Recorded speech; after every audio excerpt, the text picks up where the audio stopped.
Welcome, everybody, to the Legendarium Green Team podcast. Today, we're discussing Ruin by John Gwynne, the third book in the Faithful and the Fallen series. With me today, I have my faithful bright star, Soulution. All right, I'm the bright star because that's what Eradandis is, right? And our black sun, Eradandis. Yes. The ends justify the means. Yeah. Or does it? And I am Yettibeats, the inept Ben Alim, like Mike Hall, who's hosting this shindig. Let's start off with our thoughts about Ruin, the third book out of a 4-book series, not the trilogy. Spoiler-free thoughts, and we'll start with Eradandis. Your thoughts, but also how a lot of people in the Discord, or a few people who read the books in the Discord, didn't quite like the change of pace in this book compared to Valor and even Malice. So, did you feel similarly, or do you think he just kept on rocking with this third book? No, I liked it better than Valor. I liked it significantly better than Valor, actually, because... So, one of the things that's occurring in this book, and has happened throughout Malice and Valor, is that there's been a build-up, and we start to see in Ruin some of the payoff to some of the things that have been built up. It may not have been more of the high-stakes stuff, it may have been more of the lower stakes. But you're beginning to see the payoffs on some of these things. So I was perfectly fine with the pacing of the book. And I guess by comparison, I like Malice more than I like Valor, because Malice was the setup to what occurred in Valor. And I like the setup portion of it. And Ruin kind of gave me both. It gave me the setup that was going to occur in Wrath, and some of the payoff that we should have gotten from the buildup that was done in Malice and Valor. So you didn't find any, I'd say, meandering a bit, with the plot where this, the other 2 books were pretty linear in where it was going. You didn't find any kind of, I mean, sure, stuff kind of went off in different directions. On the other hand, I mean, you either have to give an author grace if he's going to have multiple POVs, or you don't. Okay? And I choose to, because the grace I give him is because he's not giving us a 3,000-page book. Now, if I had a 3,000-page book, I would expect perfection. I really would, because now you have all the real estate in the world to create and develop all your characters. He's working in a limited space relative to the amount of POVs. So I'm willing to extend some grace to the author in this instance. Soul, what about you? Do you think this series is on an upward trajectory? Yeah, I think so. I didn't have as many issues with Valor as everybody else seemed to, but I Ruin? also, sorry, yes, Ruin. I apologize. I still like book 1 the most, but this book ended well. I didn't have any issues with the pacing. Like you said, I do think because of the payoffs, this pacing was a little bit better. But even the previous one was fine for me. I'm a sucker for the beginning, that origin of the book 1, so that really is what I miss. But that's fine, because I know not just this third book, but the 4th book too, we're going to be getting a lot of payoffs, obviously, and that's all a part of it. And I'm fine with this journey, and I'm enjoying it. Yeah. And let me kind of jump in on what Soul said, because I agree with him on the book 1 part. I mean, to me, I always give the benefit of the doubt to book 1s, because a book 1 has to be engaging enough to get you to read the other books, right? And it was. Yeah, exactly. And that right there gives me that, like you said, you're forgiving to an author. When they have a great book 1 and I want to continue the series, I am more forgiving. And this is one of those instances where I really don't even need to be forgiving that much, because there's not much that really bothers me. Yeah, because I was listening to, I think, Changes on Discord and Jake's Wasted Life, I think is the other Discord member. And I don't know if they brought this up, but for me, I did start to feel a little bit of repetitiveness. So, in a sense where a lot of characters' arcs, or just things that happening, it went okay, someone got captured, and then they break free, and then there's a battle, and then there's torture, and it like kind of same thing over and over again, where it became like, oh, okay, this person's captured, but we know they're eventually somehow gonna get out or escape. And I don't know. I just felt like the author Gwynne is kind of struggling, kind of getting to where he needs to go, or like I don't want to say he's putting a lot of fluff in there because that's not it. But there are some like some POVs where I'm like, do we really need? I don't want to go into spoilers, but like a C-level villain to find, I don't know. I just felt like he could have trimmed some of this up. And I am curious if this was meant to be a trilogy at first. But yeah, we'll have to do some research on that, because I think you're right. I think a lot of this is, or at least the issues you're having, is the pacing of multiple storylines he's trying to tie in all at the same time frame, yeah, and then their locations at the same time. It seems like he's having trouble having you interested in other plot lines when he wants to get to some of the other ones, and he has to throw them in there.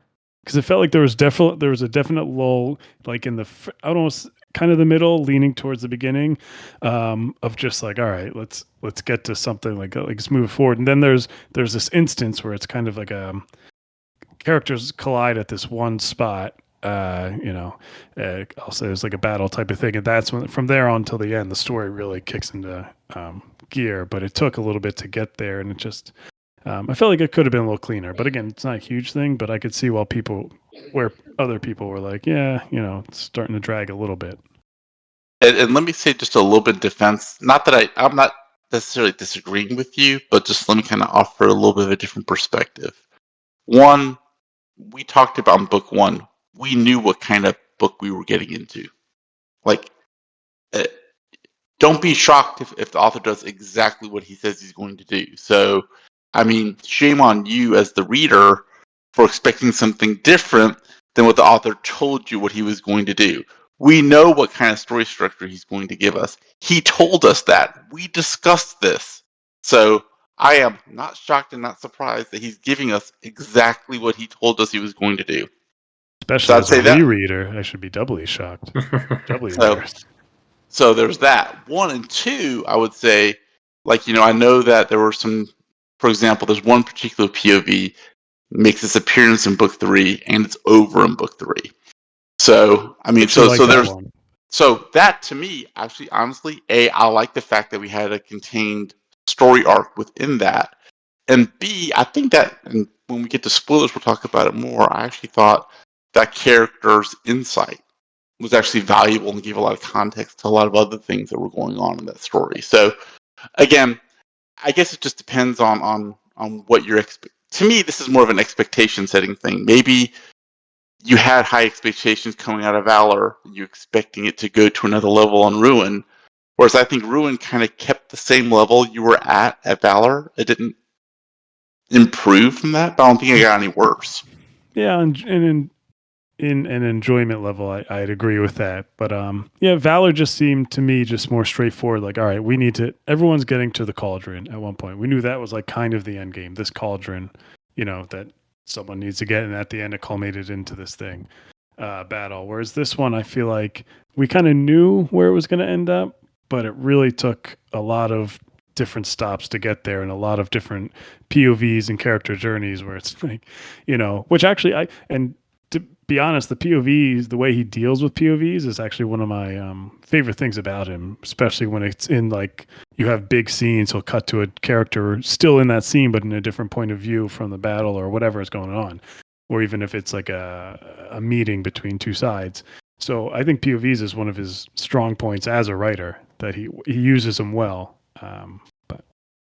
Well, that and battle scenes. Yeah, battle scenes, and I like how his consistent chapter length is always great. Short and sweet. Nothing ever gets stale. It's nice. Oh, and one more thing. Bears. Bears. All right. Go ahead. Hey, this book is always going to be better than Valor for Bears, if nothing else. So we're good. So that's fair. All right. Should we dig into the book? Let's do it. All right. I will give a quick recap that I wrote up no more than 1.5 hours ago. All right. So, Ruin follows immediately after the events at the end of Valor. Corbin is coming to terms with his leadership as the Bright Star. With pressure from Michael and others, he has to decide where to go, what to do, when to fight.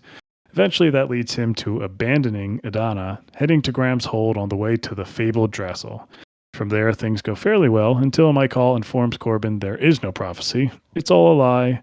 And Corbin, for some reason, decides to go out for a breath of fresh air in the middle of enemies, gets attacked and kidnapped, and loses Storm. Adana, along with Camlin, are struggling to survive. They barely escape Queen Rin's grasp, losing Halion along the way. They make it to the swamps of Arden, where they join Pendathian's rebellion. With Adana's leadership, Camlin's smarts, and some local help, they manage to kill Evnis and survive the day. Our favorite old man, Makin, and Fidel are on the run from Lycos. They eventually fall back into his hands. Luckily, Veridus is there to stop anything truly terrible to happen. They all return to Nether and Calidus, only to have Nether admit to Veridus that he is in fact the Black Sun. Veridus finally gets a little bit of sense, frees Makin, Fidel, and the others. He stays to end Calidus's life, the mastermind behind all this. Doesn't go to plan, but Alcyon saves him after finding out Veridus freed Alcyon's wife and child from Calidus's prisons. They both jump out the window, seemingly to safety. The book ends with Calidus and Nether taking over Drassel, capturing Corbin's sister, Corwin, and taking Michael's head. And that is just a half, recap of what happened in a general sense. But so that's Ruin. Let's start with you don't want to start with Corbin. We'll lead up to his big moment. You guys want to do Veridus? Oh yeah, let's do Veridus. I'm Okay. ready to tee off on that. All right. I'm going to start with one really good point before we get into the bad stuff. Okay. Okay. Yeah. You guys get all the good stuff out because I'll go on for a little bit. No. On I everything else. love, and I mean I love, a good window-breaking jump scene in any movie, TV show, or book. Okay? It's always fun. It's always great. This was a great one. I gotta give it to him. I always cheer when somebody jumps out of a window to wherever they're like, this is it. We're just gonna, it's like the cliff jump. It's perfect. Okay. All right. That was my good one. What else you got? Anybody? Anything else? Anything good you like to say, Yeti? Anything good about Veridus? Please feel free. Besides jumping out of windows. Well, I will. First of all, I do want to say this is a live update in the Gwynne channel, Jake's Wasted Life. I want to say he said this. I'm wondering if other people found the good guys' story arcs to be too predictable across the series. He said, fight, lose, run, capture, torture, escape, regroup, repeat. And I literally just said that. Just want him to know. I literally just said, he read my Vine. I didn't read that before. So anyway, I thought that was funny that he brought that up. And Good job, Jake. Jake, I do agree. Yeah, so Veridus. He's been a frustrating character this whole time. I mean, this whole time. The most frustrated I think I've been with him, and I'm actually not as down on him as I thought I would be as Era is. I don't think he's redeemable. I still don't think that's the case. I mean, like we said, at the end of this book, he kind of switches sides, which I think we all kind of saw coming. It's kind of in the tea leaves. He'd eventually, obviously fight against it. But the worst part was when he has that meeting with his brother and his father, and he's with Lycos, and they're like kind of bartering between Makin's side who was with Veridus's brother and father, and he just can't see common sense. I mean, they're giving them all these facts about what Lycos did to Fidel, and you think he would trust family, and it just goes to show he just has this thick way of thinking where he's just like Nether. He's just so loyal to Nether on the idea that he's king and what he says goes. It doesn't matter who's on his side. That it's so frustrating to read as a reader. Did you guys find that when reading, particularly that scene? Stop right there. Okay. Veridus' one redeeming quality, or two redeeming qualities, is if you want to be generous, I'll say 3: courage, honor, and loyalty. And by the end of this book, all he has left is courage. Because he's not loyal and he's not honorable. Not according to the terms of this universe and this country. So you talked about his loyalty to Nether. By the end of this book, is he loyal to Nether? Doesn't matter. I mean, he's committed how many kinds of heinous acts? How many times does he turn a blind eye, willfully blind eye, to horrible things? Quote, for the greater good? Right. And the only thing, it only took him to be lied, to realize that he's been lied to and used this whole time, and his loyalty disappeared like that. Well, Which, and I mean, just well, good, obviously, for the good side. But well, yeah, but I mean, so his loyalty disappeared because Nether says that he's the blacksmith and he can't accept that. So that tells you something else. Veritas has to be in the terms of this world extremely extraordinarily religious. That can either be a positive or a negative, but literally that's his only hold. Then Nether's only hold on him then was the religion. or it was like a bond, like they made a blood oath, right? Like they cut each other in their palms, and like they had like this brotherly bond. But think of it this way: the brotherly bond was premised on a falsehood. What was it premised on?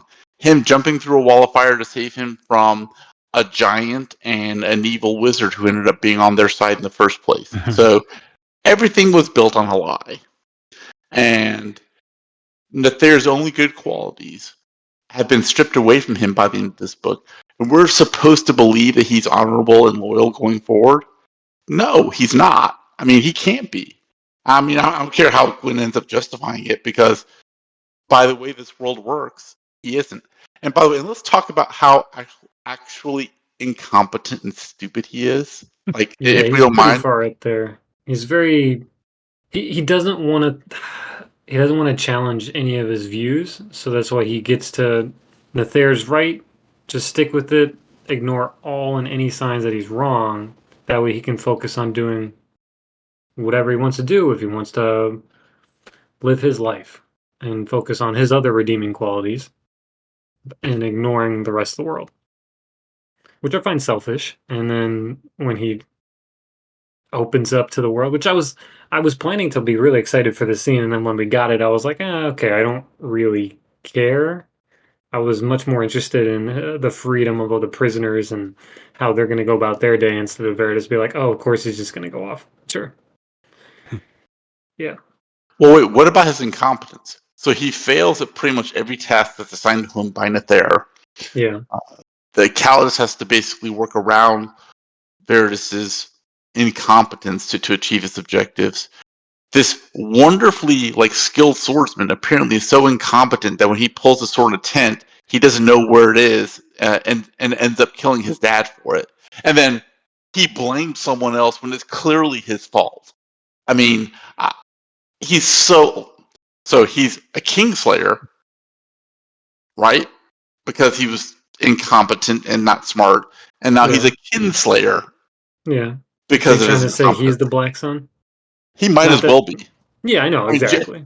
He genuinely should be. Yeah. So, I mean, I remember a decent amount in the next book, but not so much with Veritas. And I said this in the spoiler section, like before you guys had finished, but like my big thing going forward is like, I'm okay with all of this from Veritas, right? From what we just said, but it all hinges on what goes on in the next book and how he deals with the fact of what Era just said, that you literally killed a king in cold blood. You literally defended someone who killed their father in cold blood. You know what I mean?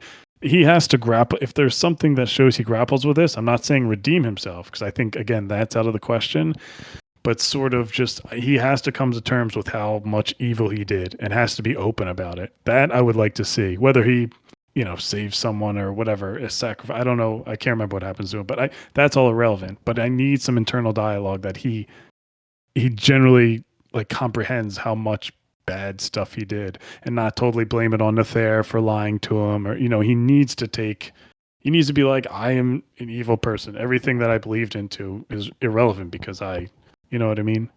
Can we contrast that with another character who I think he's nothing like?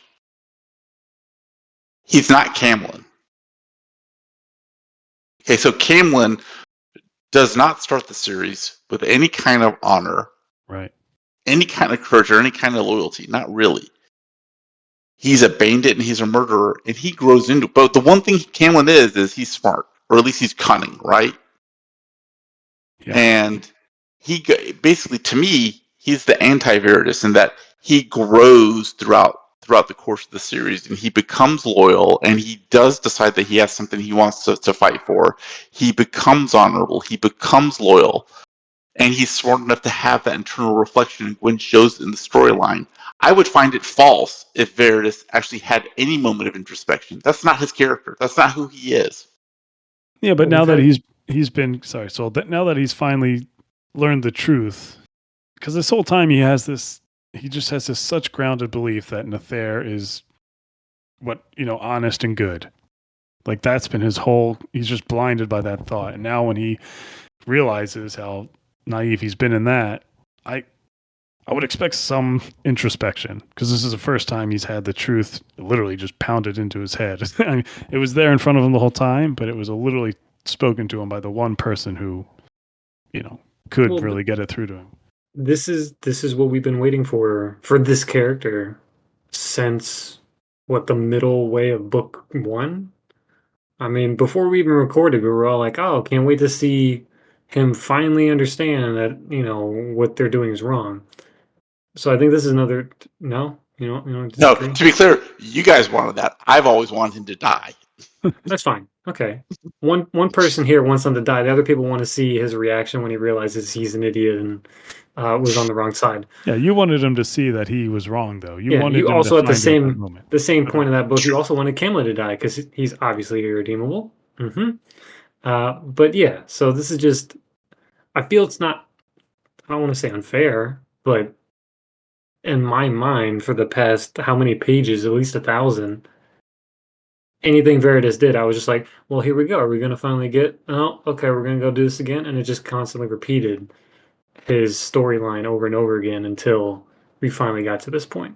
So I don't know Well, whether we're supposed to get his fall this late in the series, because the whole point of his character arc is to have a fall, multiple books long. Do we get a redeeming, or do we just get his fall and then just some meandering in the book? So I feel like if he was gonna just get the fall, then maybe it should have been in the end of the 4th book, or we should have gotten this fall earlier and had some redeeming qualities in the rest of the series. well, he's going to have to assault Nether. I mean, for it to take a redeeming arc, he's going to have to go out. He's going to have to break off some of the Eagle Guard and go attack Nether. That's the only possible way that in story he can be redeemed. I wouldn't buy it, but I mean, That's even not even as interesting to me as the idea, like with McKinn. Like the basis for him that's interesting is that he's failed so many times. How does he live with himself? What does he do in the face of you failing over and over?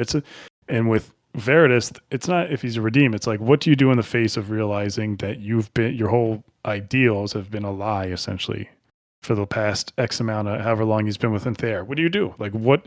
Even internally, how do you deal with that? That's what's interesting to me, not how he faces the God War or saves anyone. I don't disagree with that. But where throughout these past 3 books have we seen Veritas have any sense of identity that wasn't based on somebody else? That's why I don't think he's gonna do anything with Nether. I think he's gonna try to go find Corbin because that's where Suen is and who he loves after a couple weeks. Well, that's So ridiculous. he's gonna go there and he's gonna be like, "I'm so sorry I didn't see it. I want to help the real Bright Star," and they're gonna be like, "Oh, actually, the Bright Star is fake. Doesn't really matter." And then maybe he'll go talk to Nether. Well, I definitely have thoughts on that. By the Oh way, yeah, I mean, we'll get into that's that juicy. in the yeah, Corbin yeah, section, but yeah. but since we're still on Veritas, what did you guys think of the reveal to because we had it very early on, the reveal to Nether, hey buddy, you're the Black Sun. Like what were your guys' impressions of how Nether reacted? I loved it. I for me that was the because I remember how it went in the book. My first time reading it, and I was a little disappointed in my first read. But this time I thought it was just a great encapsulation of Nether and kind of multiple things, right? The sunk cost fallacy. I mean, he's playing into that 100%. I mean, he realizes he's too far in. There's turning back would be No, irrelevant. I'd hard disagree, but keep going, keep going. And Okay. second, second, the fact that at the end of the day, Nether, deep down, all he wanted to be was the hero. He doesn't care if that means he has to be on the good side or bad side. And I think this is showing it that he's like, well, I'm going to be the hero in this way, even though I'm on the wrong side. He's like, I'm still going to be the hero. And yeah, I think he feels stuck and he knows he's not the person in charge. And so he's just playing into what can still make him look the best and come out. That's how I see it. Yeti, do you mean hero or winner? I think it's both in his mind, but winner definitely, yes. It's Eradandis, but he's a coward. He's too afraid to die for his beliefs when he invested his entire identity in it. I lost any shred of respect for him when he decided to do the blood oath with the literal devil. No, I'm done. Because you could have the only thing he could have accomplished is his death would have actually helped everyone be like, oh, this is pretty fishy. Bright Star's dead? Okay. That's the only thing he could have done that actually would have helped the world. And instead he decided, no, I'm gonna play along. I think I might be able to win against the devil, and then he just decides to do the blood oath anyways. But that's what I'm saying. He didn't care about the world. He does not. That was always an illusion about that. Yeah. He just I wanted him to. I wanted him to be the one who's okay. Like we actually get somebody who does care about the world and who's willing to die. Because I thought that would have been a crazy turn. Right. But that's not what Gwynne wanted to do. I think he just needed that internal strife. I just don't think that was ever his character. I think he wanted everyone to believe that was, Nether. But like you said, he is a coward. And what Era said, he just wants to win. And I think that was an important conversation between him and Calidus, how Calidus so easily kind of shifted the perspective on the whole Benalim and, the Kadoshim and how history can be so subjective and who wins and who loses. And he says, are you that sure that, the Benalim are the good guys? And it was just like that to take Nether into saying, yeah, maybe you're right. I can do a lot of good still as long as I'm on the winning side. I could still do. He still thinks he could, even though. So I don't know. I liked it because it just showed his true colors, and that really he wasn't like you said willing to sacrifice. Certainly not himself. He at the end of the day it took an easy conversation for him to switch right back and say, he killed his father, right, for something that he thought would make him the Bright Star or whatever. Or the greater good. Then I mean, he's not the Bright Star. He's like, oh man, no remorse there.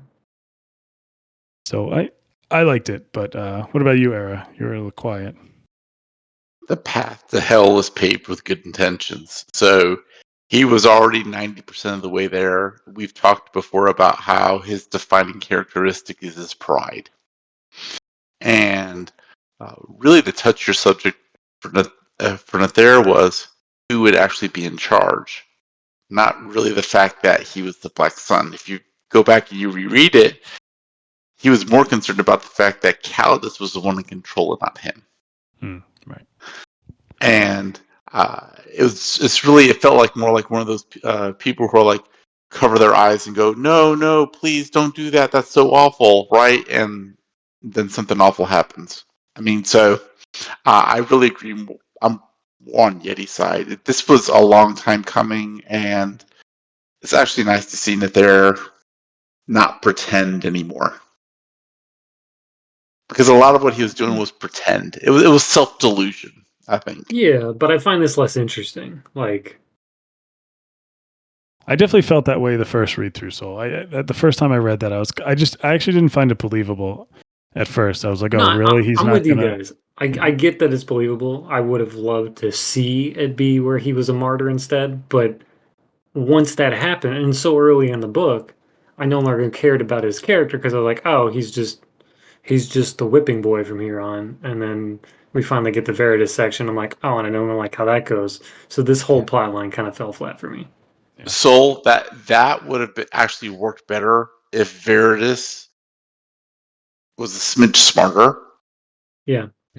because then that would have been an interesting turn to have Nether, who, look, I think we all agree that he wasn't like exactly the most courageous person in the world. If he finds the spine at the last second and then gets killed, but then Right. Varys steps in to take his place and becomes a Black Sun, because Varys is a Kingslayer and a Kinslayer, right? Yeah. So he technically qualifies too. So that would have been a neat turn, but Veritas is who he is, so what can we do? How Yeah. many people qualify for this? Didn't Jail kill his kin? And I'm sure he killed a king Honestly, in somewhere this along the series, way. you got to have, like, Queen. if we really counted, we'd have at least 5, at least maybe 5 or 6. Look, the one thing I'll say for sure, the one thing you don't want to be a death sentence in this series is to be a dad. If you're a dad, you're toast. Yeah. Well, what's her name? That one girl that killed the other dude, the other king, his dad, her dad. She would qualify as the Bright Star or Black Sun, whatever. Black Sun. Yeah. Those we had the talk. I was happy to talk about Nether Veritas because that was kind of just a long time coming. Like you guys said, a lot of threads that needed to eventually. You couldn't go into the last book with them not, having Well, that out. we're gonna get the buddy Alcyon and Veritas run away together. Did you guys predict that Alcyon had, people were holding his No, but I loved it. That I loved. family? That I loved. I thought that Alcyon was controlled by one of those clay puppets. Yeah, we knew something was up, and we knew we had like some kind of hold, and it had to be strong. So I was really glad that we got the family. That was cool. Yeah, it was a little both. He had the clay puppet and his family was being held at.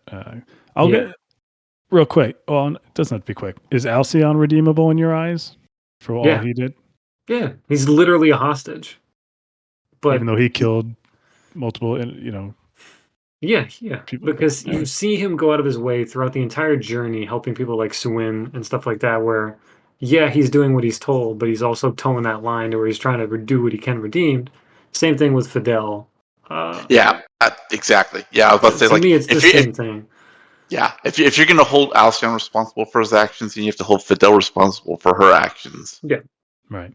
And that kind of gets into some gross territory if you Right. like. So Yeah, he is for me too. But just because the whole having your family captured, I think it's like an interesting dynamic. Is it he's killing because he doesn't want his family to be hurt? Does that make? Because I'd probably do the same thing if I was in his position. If well, it's relatable. Yeah. It's good. Yeah, it's relatable. It makes sense, and plus, he's also controlled by the figurine. So even if he doesn't do it willingly, he's going to be forced to do it. So Yeah, right, that makes the decision a little easier. so that's why it gives him more liberties to take the opportunities and help people once in a while.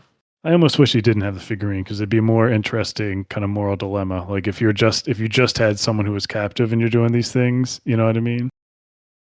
Yeah. no, I very much agree. And while we're talking about that, I want to give a slow, clap to Calidus, because it's nice to have like an antagonist who's intelligent and thoughtful and ruthless and willing to follow through on his ruthlessness. Yeah. I appreciate that, right? How many times do you get antagonists who do the big long talk, or I'm going to I need to make my plans more complicated? Nah, Calidus is willing to do what he needs to do to accomplish his goals, and I appreciate that. Yeah, it's good.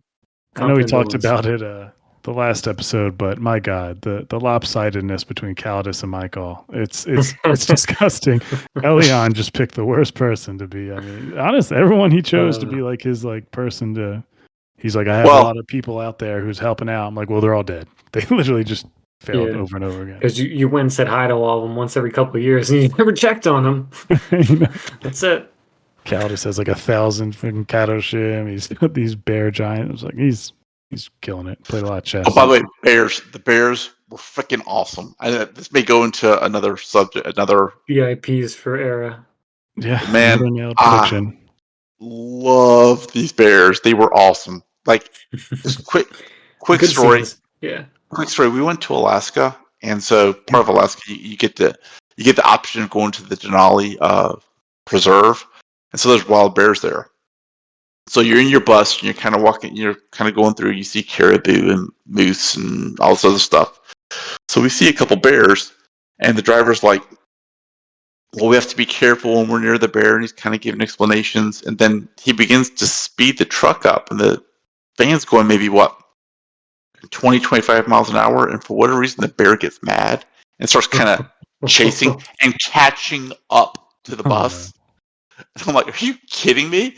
So we had to accelerate past 35 miles an hour, and the driver was explaining that, like, people think bears are slow but strong. They're like, bears are really, really fast and yeah, no. like super dangerous predators. And I'm like, wow.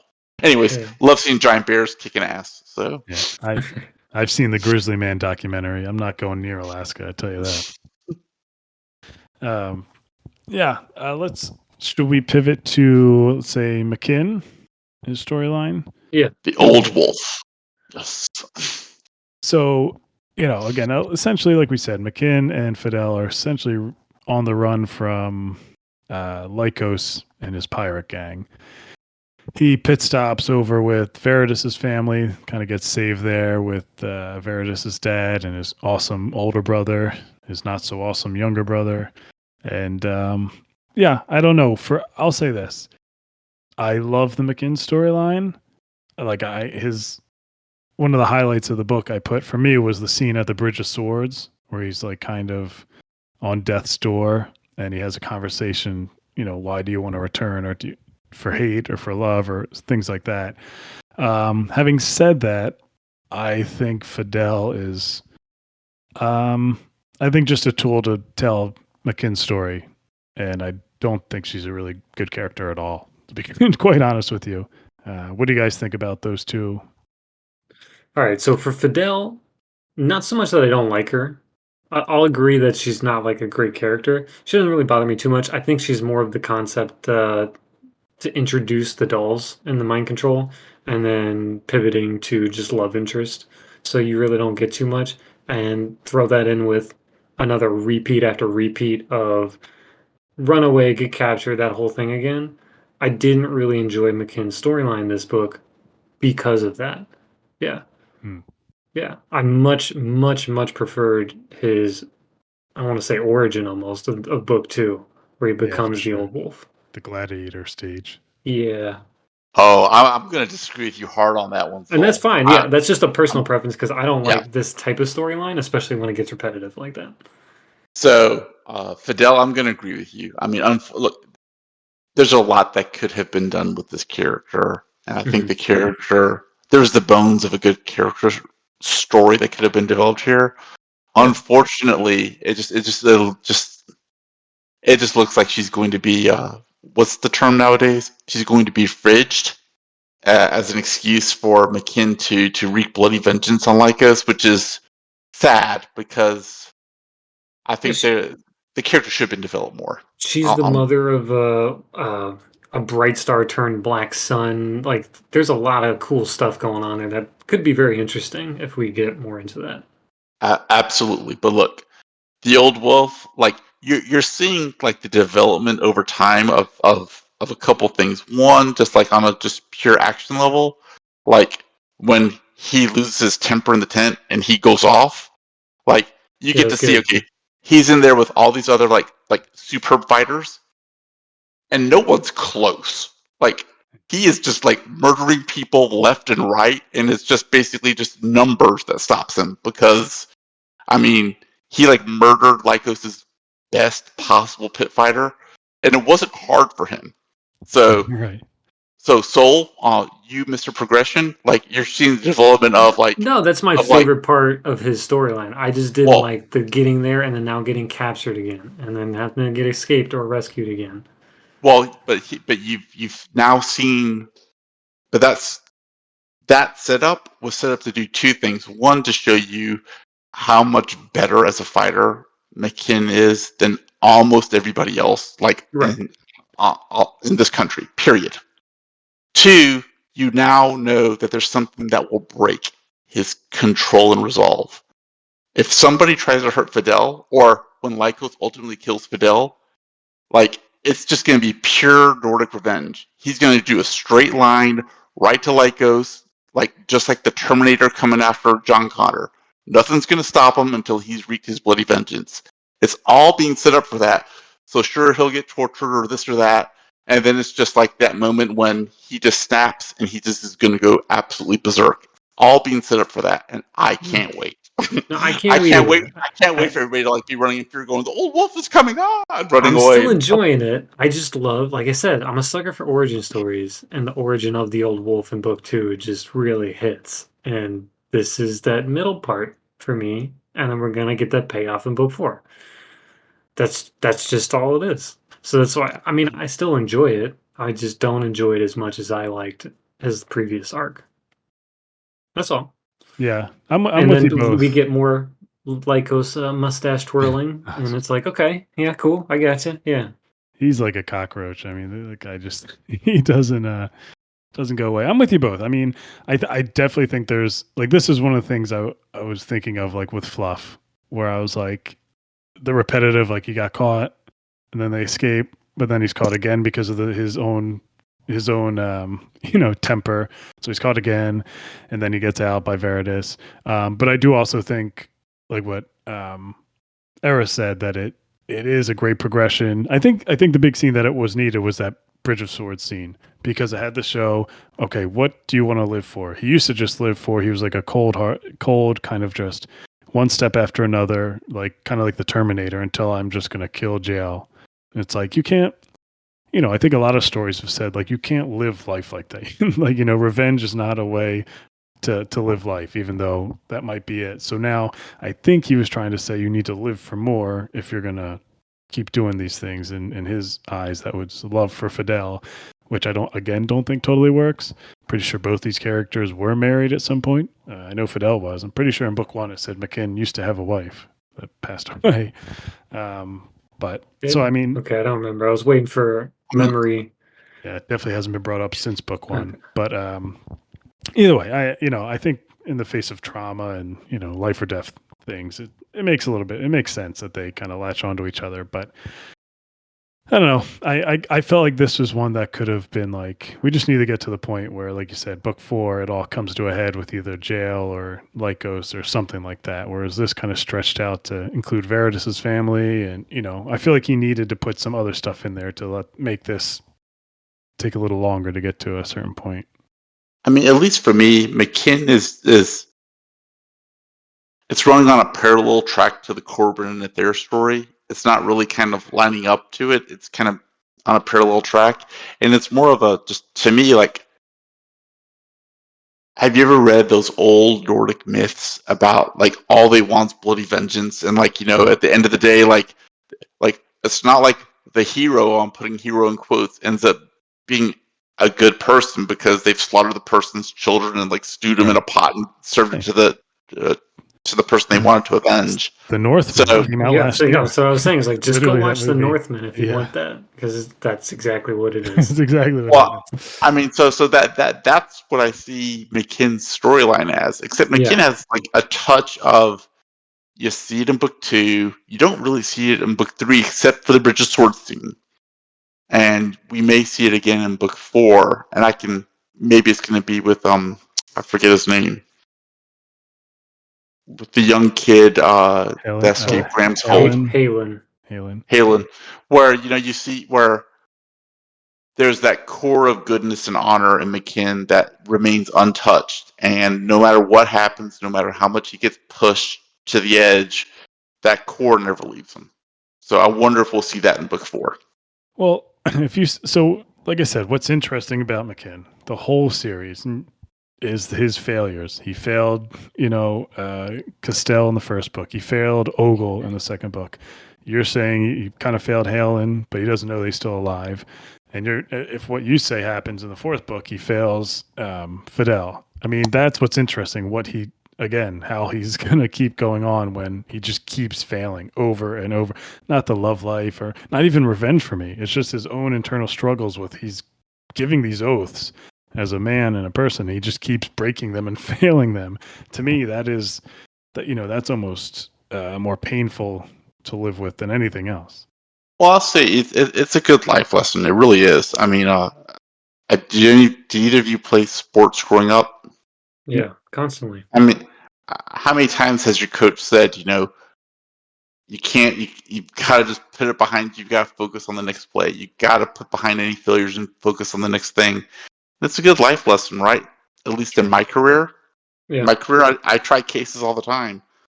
And bottom line, like, you lose more often than you win. But if you still win like 40 or 50% of your cases, you're considered to be phenomenal, right? So, the fact that McKinn doesn't give up and he keeps on coming back because he just refuses to give up hope. I think I'm just agreeing with you, and I'm rambling a little bit, Yeti. So Okay. I think that's I think it's powerful, the fact that he just refuses to give up. Yeah, he's still up there. Probably one of my favorite, probably my favorite, arc that's going forward. I will say you brought up, so like that escape with McKinn at the end where Veridus lets everyone out. I gotta say that's another tally to the last second stabbed in the back moments where Veridus's younger brother out of nowhere stabs Paradis and kills him. How often does that happen in this series where like they're all getting You're out? averaging more than one a book so far, I think. That's the main thing. There's more than one a book, at least. Did you guys see him being part of the dark side? I caught the clues this time around, but I didn't pick it up in my first read. No, just because because they played up the bond between him and Fidel, and I was expecting to see some cool interactions between Nether, Hector, and Fidel when they eventually do meet up in book 4. So I just went over my head. Yeah. I was waiting for the backstab. I just wasn't sure who it was going to be. So I was unsurprised that it happened. Just whatever. I was surprised Krellis. I thought he would be more, I don't know, fake. He was good. I like Krellis. That he was like a good guy. Yeah, because he's cool. he gets a little heated in a lot of those family moments when you see him with Veridus and Hector and all that stuff. So I was curious how it was going to play out with him there, and I liked his moments in it. It was cool. Yeah. Nice. There's one thing that actually truly surprised me in this book, and we're going to get to it here in a second. Okay. Should we get into the Corbin storyline? No, let's do Adana and Hallie. We'll say and all of them and the swamp people. Good. So Adana and Camlin, they escape Queen Rin's forces and stuff. They lose Halion to Connell, who happens to spare him. Which that whole scene was, I'm not sure I really bought all that stuff. But eventually they escape to, and Merrick gets killed by Connell, who, really Connell should just be irredeemable also. But they escape to the swamps of Arden, which we've been hearing about since everything went downhill, that there was a rebellion. We find Pendathrian again. They're doing the best they can.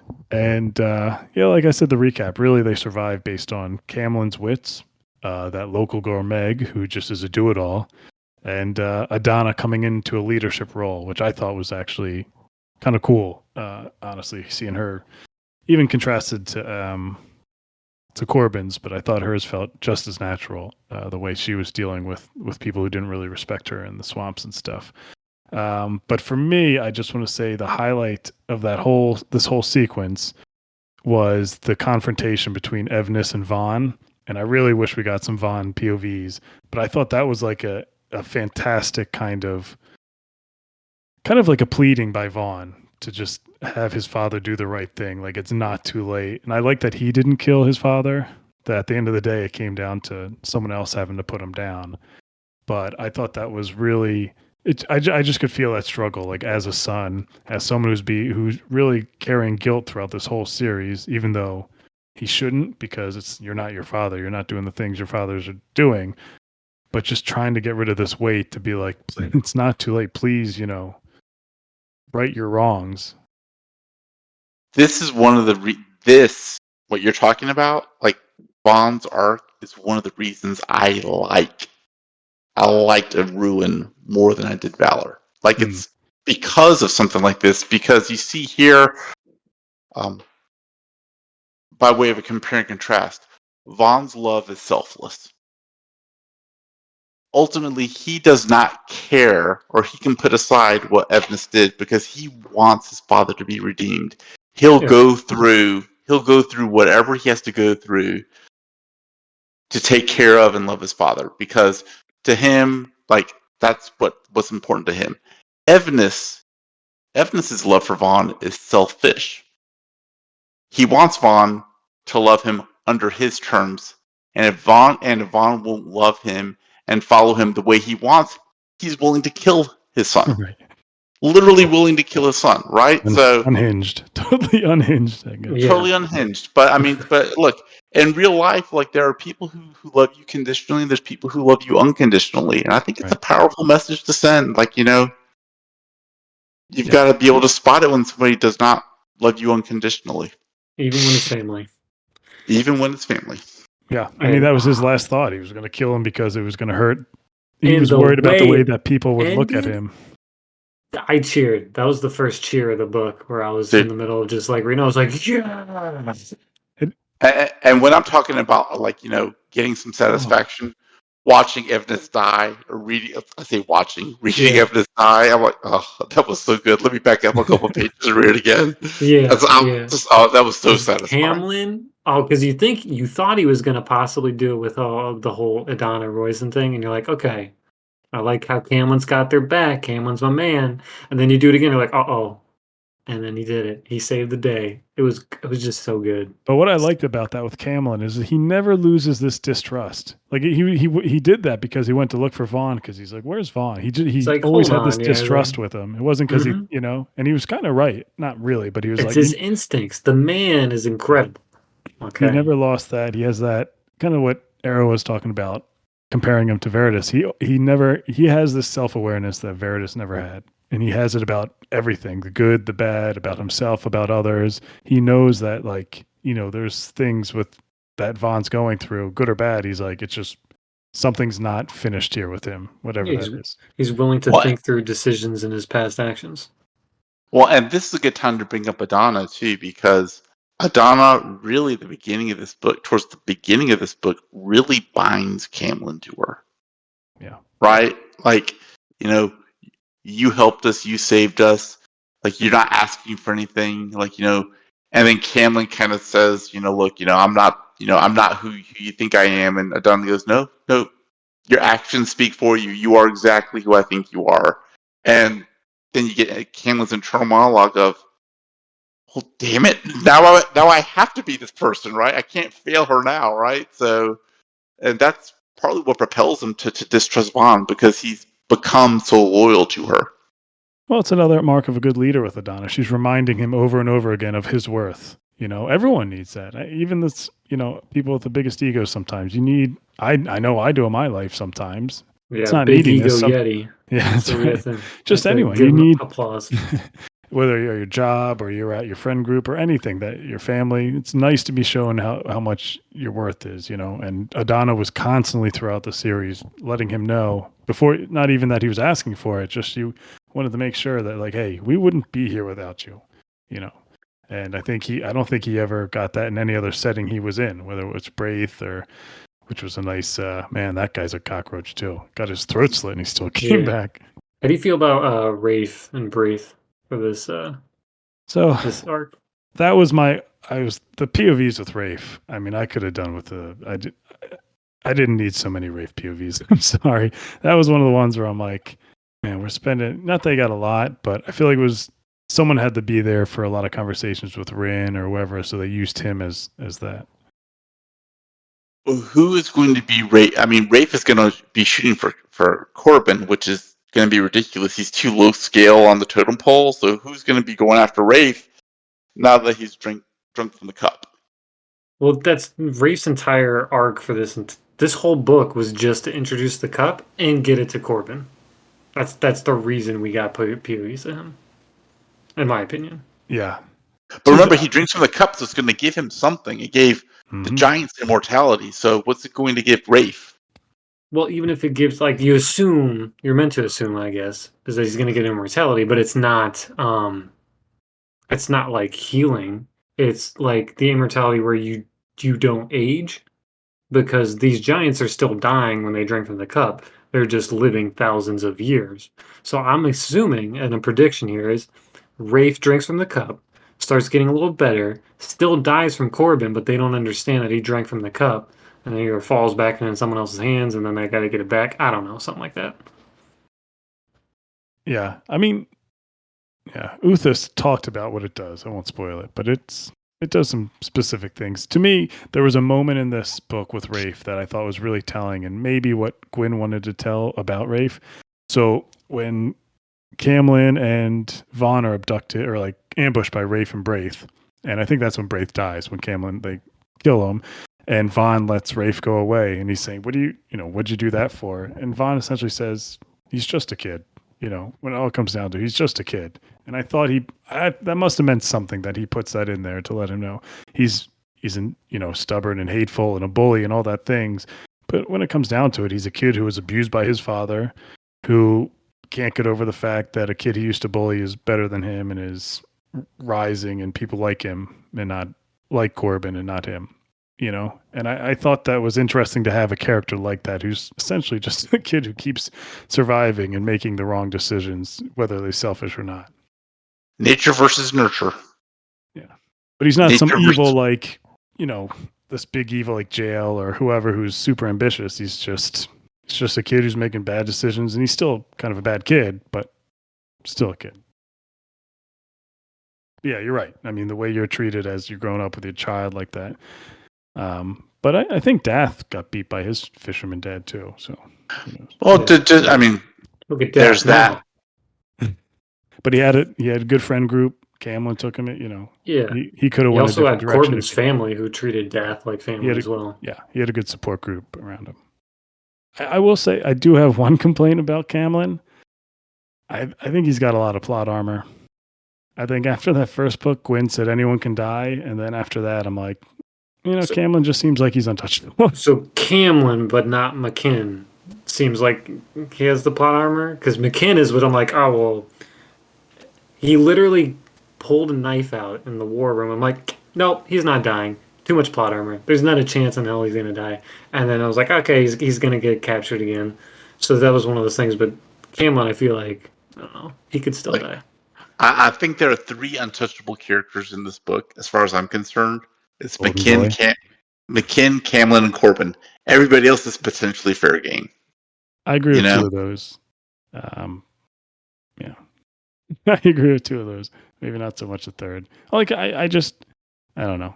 Maybe it'll change if my memory is definitely hazy in the 4th book. But to me, McKinn looks like he has a death wish from the 2nd book. Well, worst case scenario, if McKinn dies, he's going to die having killed Lycos, having killed Jael. He will have accomplished all of his goals before he goes to before he crosses the Bridge of Swords, right? Yeah, until we see that, we're like, oh, he's fine. He's not going to die. Right. Yeah. You know that he's going to accomplish whatever until that goal you're saying. Right. Yeah. Yeah, so that's my only thing with Camlin. He just seems to get out of, and that he has Meg, who just, this girl can do everything. This little, what is she, 5? And she's sneak attack. 8. I think they an 8-year-old. That is the best Deus Ex Machina ever. That 8-year-old girl will save him from anything. With a half bow. Incredible. Great scout in the swamps. I mean, she's just better than the birds. I mean, really. Yeah, because we lose a bird. We do. That's true. I mean, we did lose a bird. Tough one for Fetch, was it? Fetch. Yeah, Fetch. we'll pour one out. I knew one bird died. I thought it was the other one. I couldn't remember. So when Fetch died, I got surprised again. I'm like, oh, all right, this is how it goes. But all right, can we? And Camlin gets all the good lines too, so he can't die. He really does. He gets all the good lines. So, all right. Can we jump into the Corbin show? Okay. Oh, too cool. Fine. Well, they're all in there. It all gets, I mean, the thing with Corbin, he touches so many different characters, just, the Graham's hold. So we'll get a lot in.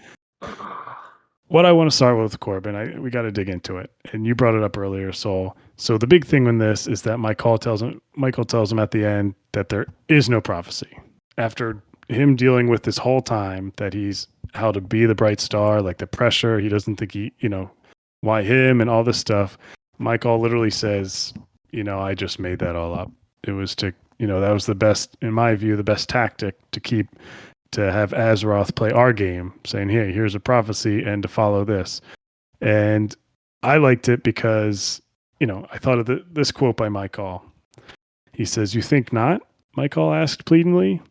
We are what we choose to be. What makes a king a king? Is there something different about him?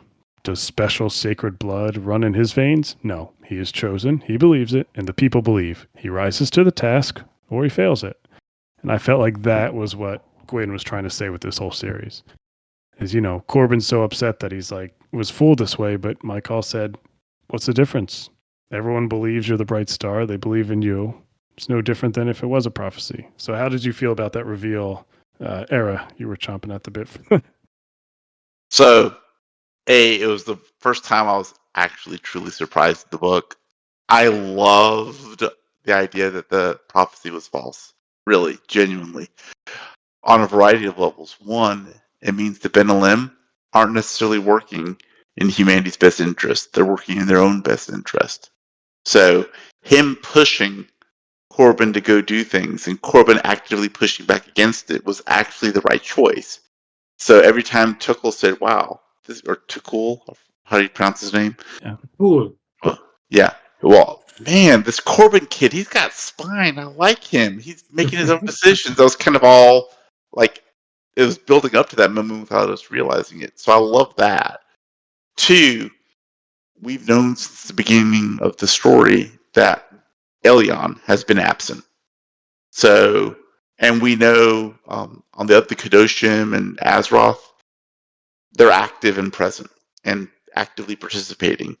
So here's what we have by the end of book 3. We have the forces of evil active and participating. We have God absent. We have the Benelim not actively working for humanity, and humanity standing completely on its own. Now, I know we're not supposed to talk about religion and stuff on Green Team, and I won't, but if that's not saying something, I'm not quite sure what else does, right? But, I mean, what he's trying to say, I think, is pretty self-evident. But I really think it's powerful because all of that reveal and everything happens after Corbin has fought a fallen angel one-on-one, one of the best in the body of the best fighter, and kicked its ass and killed it, right? Yeah, that was a good fight. And it's to me, it was a powerful and inspiring message at the end of the day. I know Corbin feels betrayed and everything, but kind of the message of humanity doesn't need any of this. Humanity can do it on its own. Just have to believe and do it, right? And it really kind of shows Michael's, to your point, Yeti, it shows his absolute and utter incompetence. I mean, Yeah, it he really had does. the foresight of, quote, picking the rules that his enemy is going to follow by, and yet he still fumbled at every opportunity. I mean, he literally creates a false prophecy that gets outplayed by the false prophecy he created. It's his false prophecy. Yeah. I mean, that takes an epic amount of stupidity. I mean, it's just. But anyways, so and I mean, I think it's pretty evident that the Benelim want to enter the world to rule it on behalf of Elion or whatever, and I guess take out the Kedoshim. But that doesn't necessarily mean they're on humanity's side either. What do you think, Soul? I agree. It didn't really surprise me as much as Era, mostly because to me, when they're bringing up all these challenges and mindsets of who is the bright star, is it really flip flopped? It's not a stretch to me to be like, oh, there's actually no bright star or black sun, because to me that kind of rolls through my mind when you're like, all right, if you're questioning the core beliefs of these people and then like what could be what if none of it's what if it's what if it's option C, D, E? So that didn't really surprise me, but I did like it, because like Ari said, it really did set up Corbin to begin with. He's always been like this. It really never mattered. His family taught him to be the way he was just because of the way he was, and it's just how to be a good person.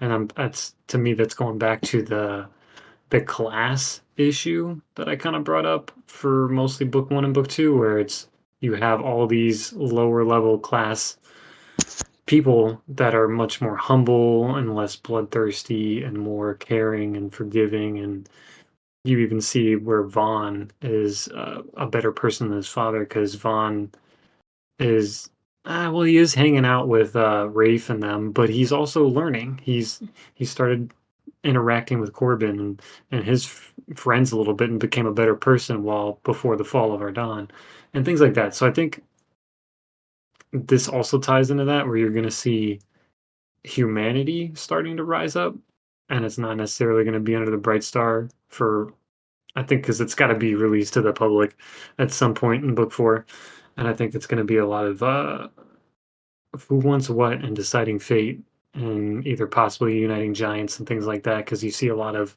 the giants coming to terms with not necessarily hating each other and the same with humanity. I like your point where you said kind of the lower people are shining. And I thought it was interesting where, with this fake prophecy, obviously Calidus has his people he chose. He would say, I meticulously planned this out and certain people in power and this and that. And I find it's interesting, like we said, Mike calls a lot of his people he picked are kind of floundering or dead or didn't work out. But unexpectedly, the people do rise that he didn't expect. McKinn, Camlin, he would never would have planned for people like that to be the ones that kind of come to their aid and be on their side. And I think that's just kind of the beauty of just in general this fake prophecy is like you can't plan for who's going to rise and do good and kind of have courage and truth and honor and things like that. Whereas maybe with when it comes to standard good versus bad, you can kind of predict, like with Caldas, the people he picks, they're all greedy, they're out for themselves, like Rin, things like that. And you kind of can predict where that leads the people like that, at least in classical, fantasy stories. And let me add this to just to piggyback on what both of your excellent points. It makes Corbin a real hero now. Yes, 100%. I mean, it makes him like a real hero, not like a prophesied hero or whatever. Like, if he chooses to follow through with the whole Bright Star thing, whether or not he reveals his faults or not, like, really, like, that's the metal. That's metal METTLE of a hero, Yeah, right? he's the champion of Elyon. They make a point of saying that. It's like, no, no, no, there's no fighting against so and so.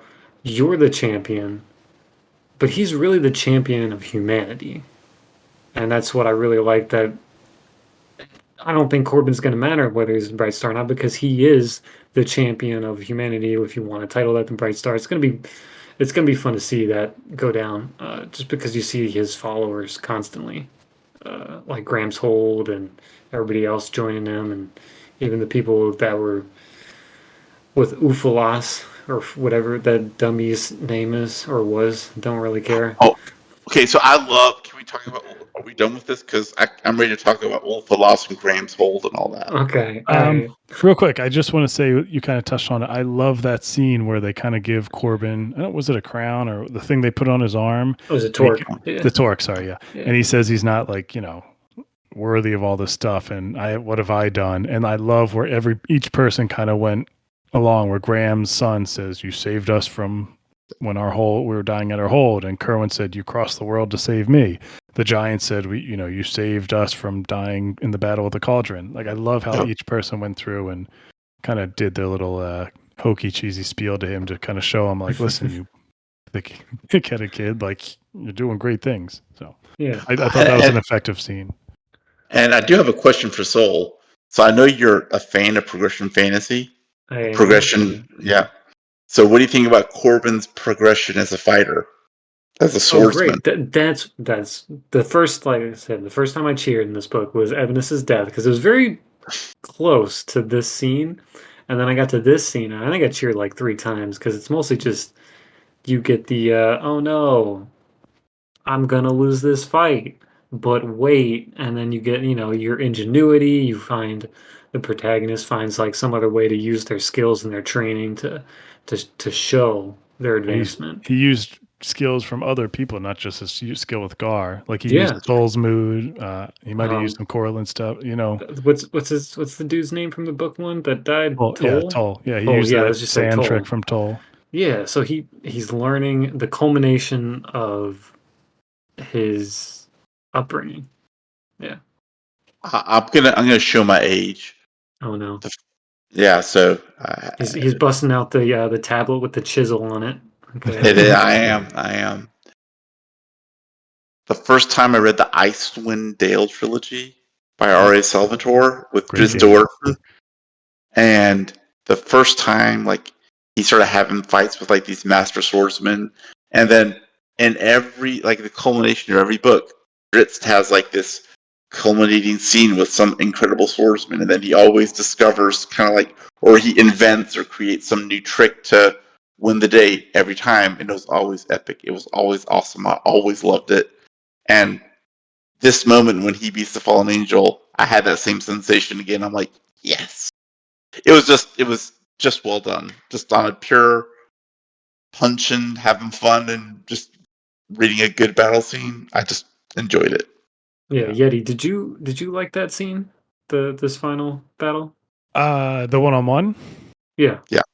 Yeah, I liked it. I know, with those scenes, I think what it really comes down to, what I like in writing in fantasy, is when you have those one-on-ones, it's not so much like the way they fight that I really enjoy. It's usually either the reactions of people or from other point of views.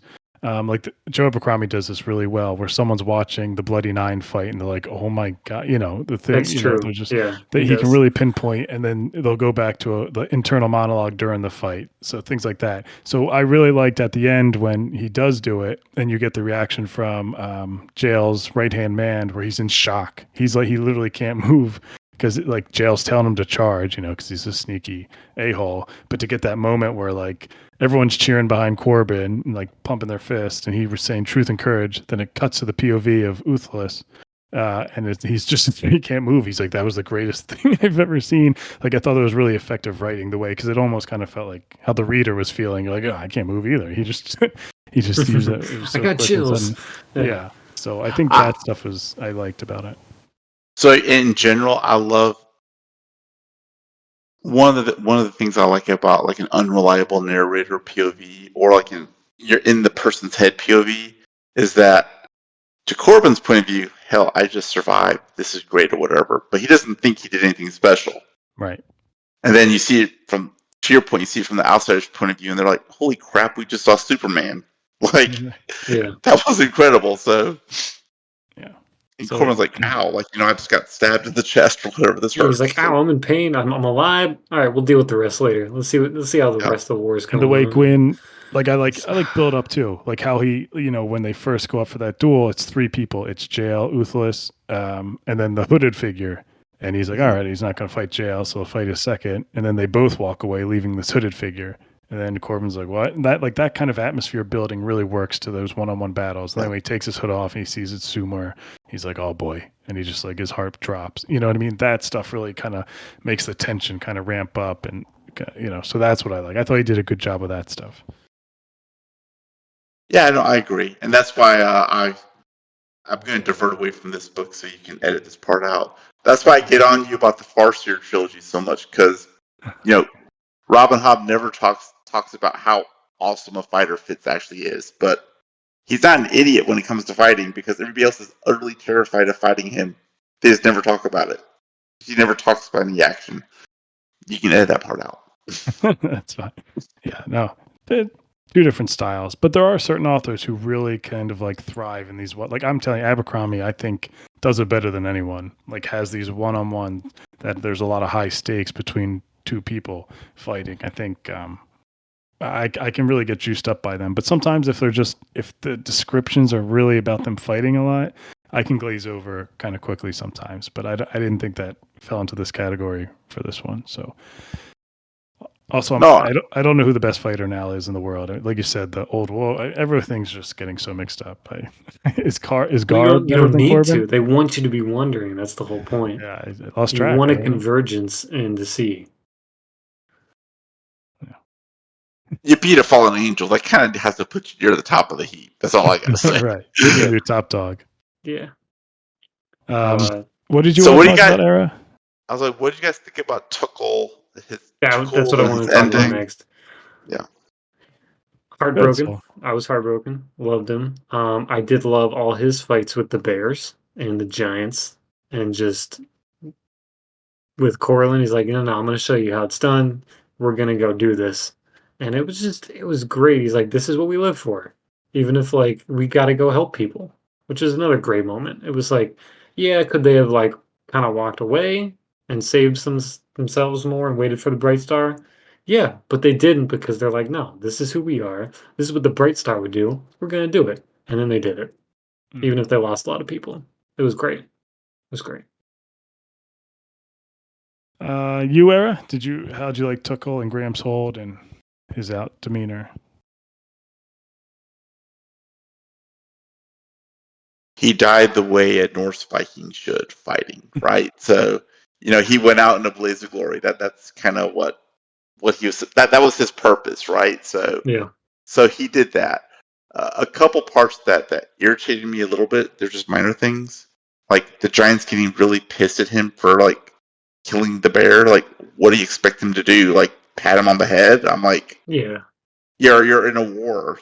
Stuff like this is Yeah. going to They're happen. fighting. So that, that's true. You have a good Yep. point.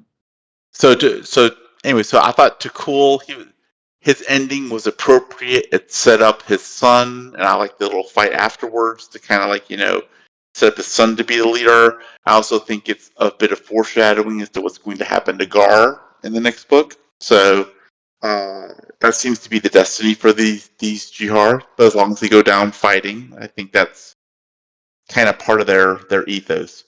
Yeah. I did feel bad for how Graham got taken out though. Oh, that was brutal. That was brutal. That Oh, was I bad. felt really bad for that one. And Ufalus was even like, 10 minutes later, he's like, feel like it got the best of me. Probably shouldn't have done that to the guy. I do feel a little bad for him. I was like, even the cold-blooded murderer who's a terrible person was like, yeah, it took a little too far. So that was the best part of that storyline. I felt like was Uthalus. So this is a character. This was JL's like new right hand man. Yeah. We saw him a little bit in the second book when McKinn was like, "How could you stand by JL?" He's just it's who I chose, and Yeah. I like that, having that character he's a special sort of evil where he's a go with the flow evil. He's Yeah. like, this is the side I chose. I know You become your JL's friends. not really a great So man. yeah. Yeah, I just feel like it's like a lazy evilness where he's like, yeah, he's obviously not good, but this is this, I signed up with this guy, and it's not really based on loyalty. It's just based on, and even when he's killing, he's like, well, jail, I don't really have time for this, and I hate to do it, but I'm gonna have to kill you with these bears because I need an answer, and jail needs an answer. Like, it's just, he kind of shuts off this moral part of his brain to just say, well, this is the way life is, and he doesn't make any hard decisions. I felt that's like a distinct kind of evil in this book. I would have loved Verdus to have evolved into an Ulfolus. To kind of be the contrast to Camlin kind of going from the bottom to the top. Right. I have Verdus kind of fall down to be a more competent kind of Ulfolus, right? Yeah. Well, you're essentially to go full villain. Right. I feel like Gwynne is holding Verdus back. He wants him to be redeemable. He doesn't ever run it. I think that was your problem with it, I think, is where he's like, you just need, like you said, a total opposite of Camlin, who starts on one end and is totally turned to this other end based on circumstance and beliefs. And, I can see it. Uthless to me just seems, I think there's times he seems very real world to me where I don't know how to say this without. Ulfolus would not have been out of place. I was about to say no. Ulfolus would not have been out of place in a Joe Abercrombie book. Yeah. Also, just this world in general, we're also getting the POVs of people that are like the good ones, and then you get the bad ones. Ufalus seems like the guy who's your everyday war leader. I'm just thinking of real life. Anyone who's like either my boss is a bad person or this leader's a bad person. Neighborhood postman's like gonna be this guy who'd feed me to a bear if I didn't, take him out to lunch or something. I was again. I'm just trying to think of people who don't want to speak up because it takes too much work, and like this way is easier. I know it's bad. I know he's kind of a bad guy, but I got a good thing going for me. So that's kind of a distinct lazy evil to me. So one of the defenses Nazi guards used at the Nuremberg trials was, I didn't want to bring up the Nazis, but that's what I was thinking. It's fine. I don't mind. So no, go ahead. I get it. So I was just following orders. I was just doing what I was told. It's not really me. It's my bosses. well, no, you pulled the trigger yourself, right? So That's what he reminded me of. Like a yeah, fleshed out version of that, where it's just like, I know this is probably the wrong side, and Jail's a terrible king, obviously, but I'm here. This is the side I chose. well, I mean, like, and to your point, so there's a famous, well, at least famous in Jewish circles, journalist. Her name is Hannah Arendt, and she wrote this book called The Banality of Evil, which is that evil isn't like these big grandiose things. Right. It's I was just following orders and filling out paperwork, which is pretty much what Hopefulness is doing, right? Yeah. Well, that's why I Jail love told me that to do this. POV. Yeah, It fleshed out the world a bit more to say, like, not everyone is like Jail, who's just this mustache twirly. Like, this guy clearly sucks. yeah. There's people like this, and I really was. I think it worked at being just a one book POV, a I very loved it. satisfying death. No, to your point, I loved it. I loved it. I loved how his death was dealt with so offhandedly. Right. That was a good descriptor. That and Evnis's death, where it kind of just like there's a pressure on his back, and he looks into the face of Graham's son. Can't remember his name, and the last thing you hear is him screaming. It's like, oh, that's satisfying, Yeah. But yeah, well, I don't know. I'm having a point with like Tuckle. His death didn't really like break me up too bad. If I'm being completely honest, I actually feel like he's a more fleshed out character than like Gar, which was kind of my problem with it. Where I don't know, they kind of blend in a little bit to me, where they both love Corbin, but we just got so much more a POV of Tuckle that I'm like, oh, this guy's cool. Kind of like what Soul was saying. He's just his outlook is he loves to fight and he loves to do a good fight for the good cause. And it just, to me, it actually almost sullied Gar a little bit, where I'm just like, it just seems like a cardboard cutout who just loves Corbin at this point and will fight for him. And that's what I was I appreciated that he had that kind of duel with Akar for the leadership. I'm hoping he gets a little bit more to do. But other than, Tuchel seems like you said, Era, he has this, we see these internal monologues of why he likes Corbin, which made him progress, not just because he's the bright star, but these qualities. And I honestly made me wish we had some of that with Gar. Well, go ahead, yeah. I see you. Oh, but so there's a couple things. One, there's a give and take here. So if he's going to write within the space that the book is, then you can only have so many developments, so many POVs, which then leads to the other point. He could have done this book with this entire series with less number of POVs.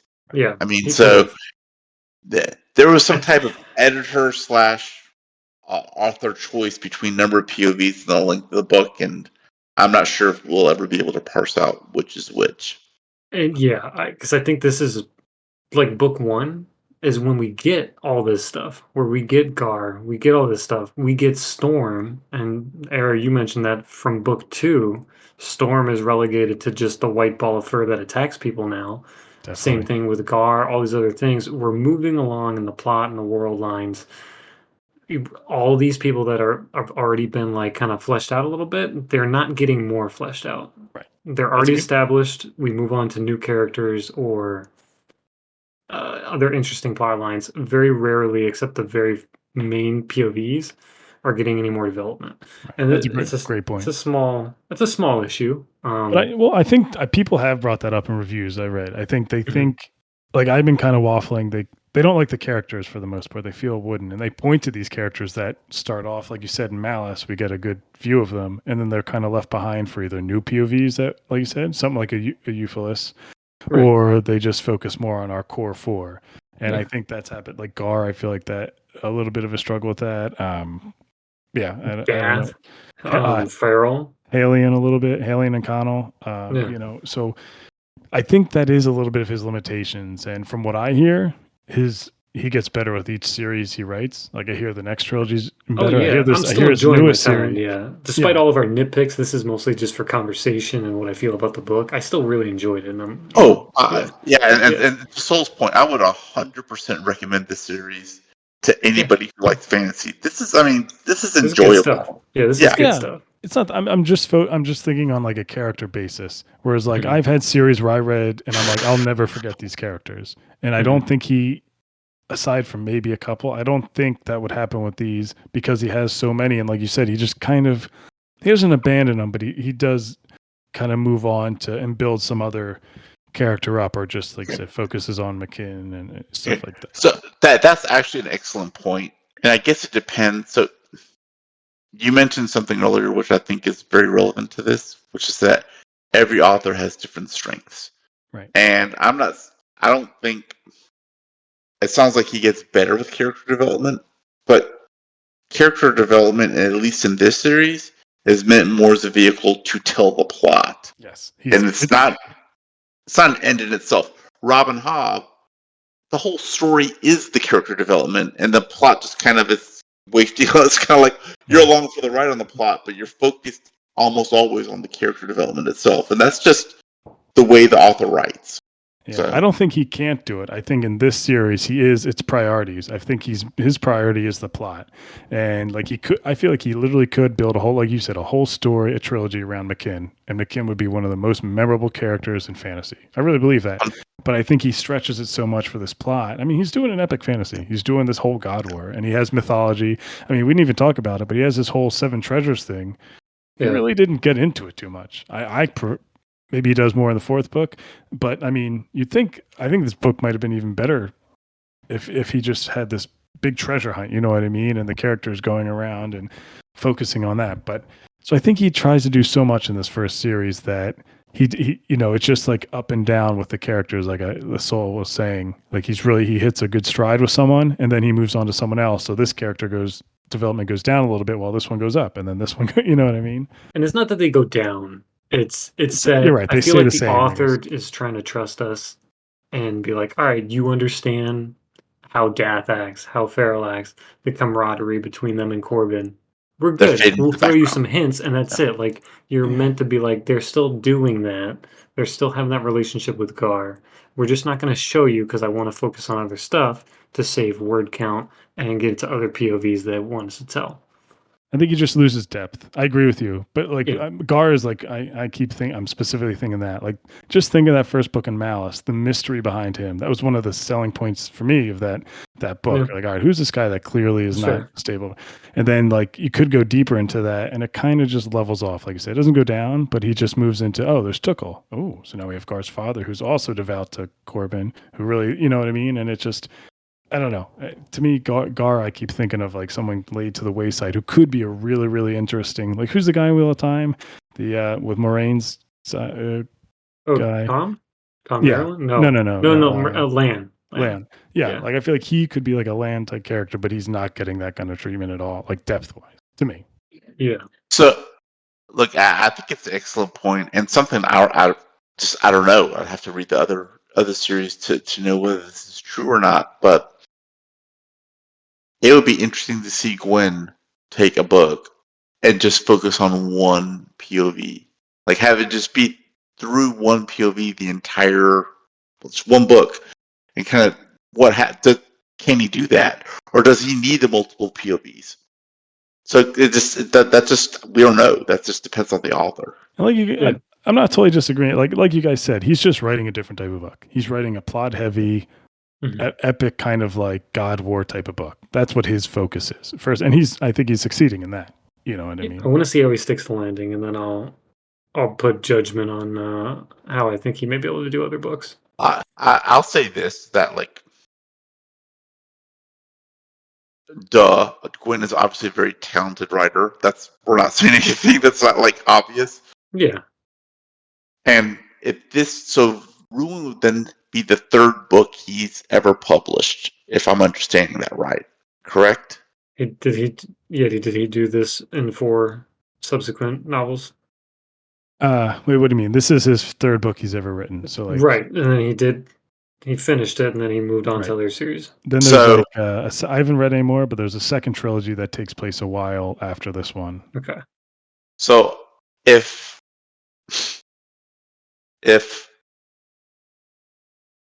this is his third book he's ever written or ever published, then there's a lot of obviously he has a lot of talent. I can't wait to read his later books because there's nothing but upside. Yeah. Given his imagination, the way he writes, he can get tighter. He can focus in on certain characters and kind of just make the story about a certain set of characters instead of having an expansive number. He's already laid the groundwork for the world, so he can continue staying in this world if he wants to. I mean, honestly, I'm kind of really excited to read more Gwynne books after I finish the series.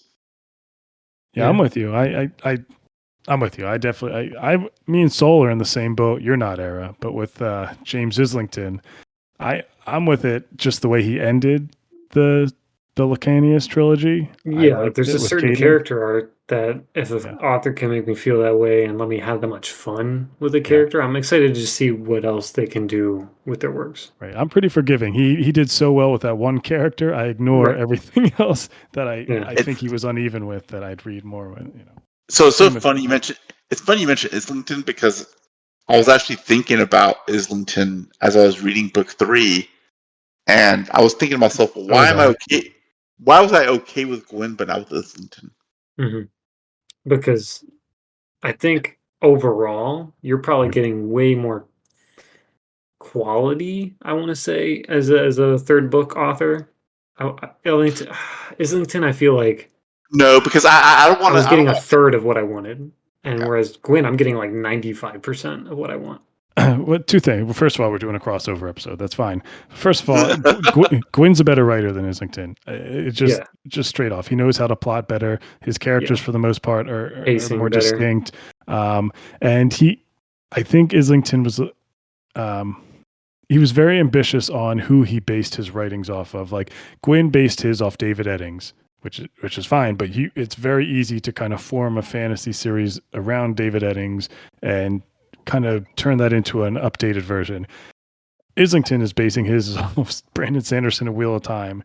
To update that and turn his spin on that in just a 3-book series, he crammed that's a hard task, and I think the plot really suffered for him trying to cram that in and for what his inspiration was.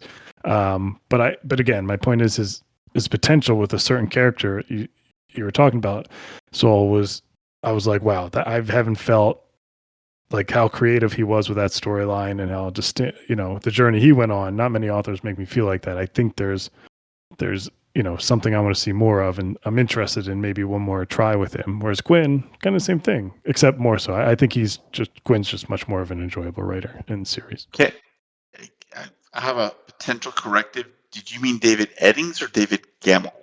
Oh, did he say Gemmell? Yeah, I said I meant Gemmell. Yeah, Gemmell. I thought you did. Yeah.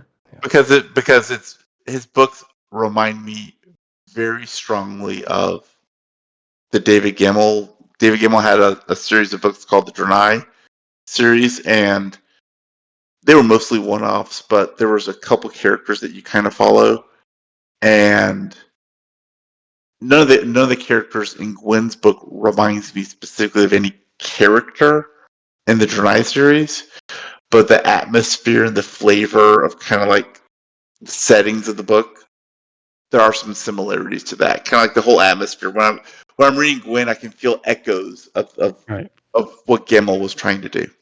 I think he just, like, Gwynne saw this one thing. He's like, usually fantasy, what I grew up, had prophecies.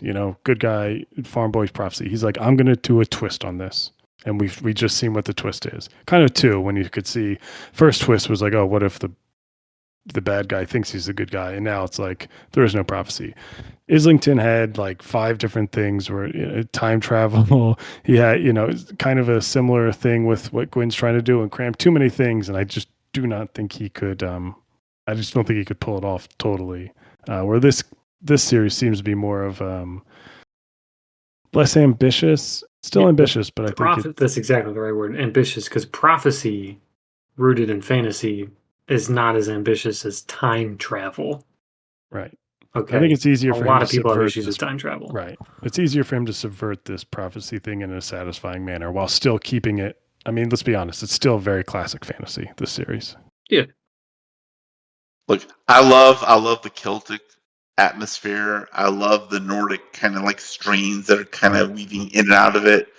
I love the big, gigantic bears. I'm waiting for some big cats now. Like I need some cats to kind of like some. We need some jungle warriors coming from this from some southern continent with like Well, my call did tell Corbin there's a possible allies out there. I don't know if you caught it. Yeah. yes, Jungle cats. maybe Tabaxi giant Command. eagles. Giant eagles, like have like Ooh, cavalry be like giant eagles kind of flying in. could That be. would be amazing. Lord of the Could Rings be. action. All right. We got to wrap this up soon. So let's any last talking points, any characters we want to get to? I want to Like, nitpick on Dath a little bit. oh yeah, He please. got Oh yeah. married, and we're like, oh, okay, you Stupid. got married because that's, you know, some girl that I guess he knew. Because there was one scene where he talked to this girl before.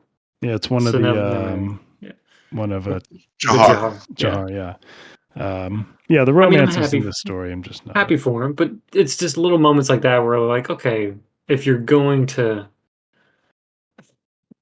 not develop as much of the characters you've already developed, we don't need to see huge life-changing things happen Mm, with no setup. right. But Yeah, it's okay, just I nitpick think it was stuff. more just a show like that Corbin's gang becoming like a family and like their own kind of tribe. Like they were saying how like everyone Corbin's our leader and we're own. But Yeah. yeah, Well, it I think still is also kind it of was meant to show that they're getting older too. yeah. Hope so. Also the same with Vaughn throwing out the line, which was a good one, saying, "Oh, he's just a kid. Why would I Right. kill him?" Whereas you're led to believe most of like they should be close to the same age, where Vaughn's only like a year or two older. Right. And yet you see this growth in Vaughn. So I think this is just another moment where Dad is like, oh, Dad's getting married. And they're all getting older. And I Right. think they're supposed to be like 18 now, probably 17. Sounds Probably about right. 17. Yeah. Yeah. But So yeah, that's not a bad one. I have a nitpick. So I I noticed this my first read too. So Trig the half giant. So Graham's Hold has this half giant staying with him. I didn't understand the betrayal thing. well, I I thought it don't was fake. I thought she was literally saying that they're gonna betray him, but she's not. She's trying to be the double agent. And right. I'm like, oh wait, she's actually betraying him? I thought Well, that's what I mean. She lets the kid escape, but yeah. then she tells them where he is because I get to buy time. I assume maybe, but then she goes to Calidus and shows them how to get into Drassel. And Yeah, that's what threw me. I thought for sure that even when she was being a double agent, and yes, then it's she went to just Caldus, and I felt like didn't something was understand that. missing. I don't know if there was a chapter he had to cut or scenes he had to cut, but I was like, well, and then she's like, well, you guys treated me bad. It's like, well, yeah, you told him where the kid, I don't, why wasn't there communication on her part? Be like, hey, I did this so you guys could buy time. You know what I mean? It just didn't, I don't know. It kind of seemed a little flimsy to get to, Well, to me, she showed that she cared about Halen, which right. But then she I let the didn't. bad guys in to That's what I'm where saying. As Helen soon as is. she did that, I was No, like, all right, well, she still cares about Halen. She's got to be a double agent, and then I didn't understand the Caldus thing. Just very confusing. That's why. the only thing with the only thing with Trig is Trig likes Halen. She doesn't like anybody else. That's fair, but She's she leading knows them that to, Halen is going to be in danger. yeah. She's Doesn't like, like I'll him that She's remember much. not Dax. okay. Trig. It was made very clear early on. Trig is not that smart. Like Yeah, legitimately, like not. She's she's probably only very like a 50-year-old kid or something like that. yeah, very limited intellect here. Yeah. We're dealing with. Yeah, and unloved. I get it. I just, it just felt like not lazy writing, but just like, I don't know, needed this character to do something so they could get into Drassel or, Yeah, it's just a nitpick. That's all. We just got to yeah. move the plot along, then we get to like kind of speed this up with this cool defense system. Yeah. Cause right before So that, like when they get in the Drassel, like, hey, don't worry. Nobody can find this unless they find one of them. And we're golden. And then Trig's And like, you're, yeah, I saw them. So well, what? yeah, well, that seems like a very bad security flaw, anyways. Is I like it only know. takes one traitor out of thousands of people. Yeah, okay. Hey. I do like Donna's nemesis. I forget her name. Rosen. Oh yeah. Mm. Yeah. Hmm. That was a Halien's fun confrontation. fake Yeah, I mom. like that. Yeah. I like that confrontation. I like kind of what happens there. And again, I'm attracted to like the minor characters. So I wonder what's going to happen with her son. Is he going to stay loyal to Adana or not? Right. Because Like there's that. no. Yeah, Right. that's like you said. That's interesting. I'm excited to see what happens there. That'd be cool, And she has one especially So with hand now. yeah. right. So it's Yeah. it's interesting. So so I think I think it's set up nicely. I'm extremely uninterested in what happens with Veritas. I got to follow it along.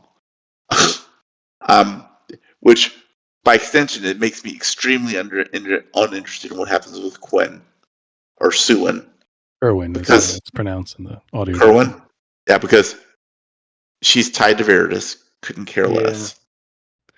I mean, I like her Brina relationship and how she's trying to be a healer, and all of a sudden now she's an elementalist because Corbin's too busy to learn, I guess. Well, to be fair, I like Kerwin, and I really enjoyed her. I actually really enjoyed her storyline in book 3. I really did. And I like the fact that she was kind of going for the book, and Brina kind of got upset with her, and they kind of had they were able to talk it through. So actually, I like her one. I'm just not going to like her so much in book 4 if she's going to have to spend a whole bunch of time with Veritas. Did you catch Yeah. Brenna going towards that dark magic? No, Uh-huh. Yeah. attention to that. Well, all right, hold on. Are we in the predictions part? Are we in Yeah, it go now? ahead. Heb coming back? Oh, Who? What? Say it again. Heb. Coming back. Brina Huh? Dark Magic. Heb coming back. 7 treasures where we only know what like 3 of them even do. I don't know. Maybe. I could see some Heb action. What else you got? Any crazy theories? Well, remember, so getting all the treasures together breaks a portal to the other world. Is that what they call it? Yeah. Yep. So where and when this other world portal is going to matter, because if, for example, Corbin and all them are somehow able to take control, that's going to allow the Benelim access. Yeah. But then if it's the other guys, then the Kedushim are going to have access. And now, what do we know about the Benelim? The Benelim are completely and totally defined by duty.